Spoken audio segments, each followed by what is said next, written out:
You don't have to be in Hollywood to be a voice actor. It helps, especially if you want to make it a full career. Or at least there are destinations where more of the work is. So like Los Angeles is definitely one of the major hubs of voiceover work. New York is also a place that does a lot of work. They tend to focus more on a little more commercial than animation and video games necessarily. They do have them there, but it's a little more of a commercial-based realm there in New York. But there is work there to be had and careers that are made and maintained there, definitely. Also, Texas has Dallas and Austin are places where there are projects that do voiceover quite often, and so those are also destinations. San Francisco, for a while, has had like a decent voiceover scene. You can be a voice actor anywhere now with the technology and the accessibility of decent audio equipment. However, to make a career, most professional projects require you to be there with the client, to actually be in the studio with the producers, the writers, the director, and work together. And for that case, it's almost exclusively local hires on a certain level, or at least willing to travel for the gig. So it's not necessary, but it definitely helps at a certain level of intended focus on turning it into a career. As far as memorable projects, getting to work on Resident Evil 6 and some of the following Resident Evil CG movies was huge for me, because I got to take the role of Leon Kennedy on my mantle, which was one of my favorite characters in video games, let alone my favorite in the Resident Evil franchise. So it was a huge honor.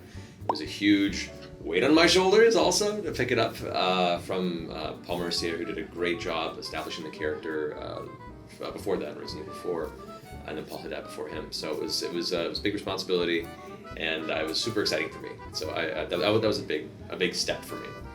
As far as other voice actors, I think getting to meet and work with people like Jim Cummings, D. Bradley Baker, Kevin Michael Richardson, these are all voice actors that I grew up with and appreciated and really kind of looked up to their talent and skill. And then to be able to work with all of them on the one project was mind-blowing, and really kind of triggered some imposter syndrome, very much like, why am I here? I shouldn't be in this room with these people. They're really good. What am I doing? But they were very wonderful, letting me feel comfortable, and it was a joy that couldn't help but elevate me and make me feel excited to be in that space. I have a pretty big connection to Leon Kennedy and Resident Evil. There are facets of his personality and his outlook on life, his sense of justice, and wanting to protect and help others. That definitely speaks to me as a person. So that was a really important role for me. I think my fantasy nerd in myself was really appreciative of the Pillars of Eternity franchise, to be able to play these kind of two iconic characters and a spiritual successor to like the Baldur's Gate series that I grew up loving in the 2000s.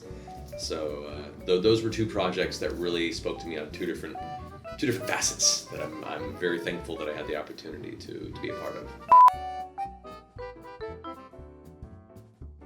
Voiceover has been fulfilling to me for a number of reasons. One, I love storytelling. I love the idea of inspiring people through the stories and journeys of others, fictional or not. And voiceover for me it taps into a very primal form of storytelling, where most of the story is done verbally. There's animation, there's visuals and media and stuff, but like you can strip all that away and just leave it like a radio play, and still hopefully feel as engaged, and if we do our job, convey enough emotion to where the rest of it is left to your mind's eye.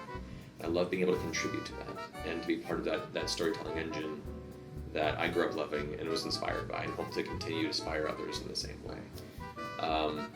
And it allows me the opportunity as a performer to do a lot of things that I wouldn't normally be able to. In a mainstream media world where the focus is film and television, but in voiceover, I get to be so many things that I would never have the opportunity to, because none of this matters.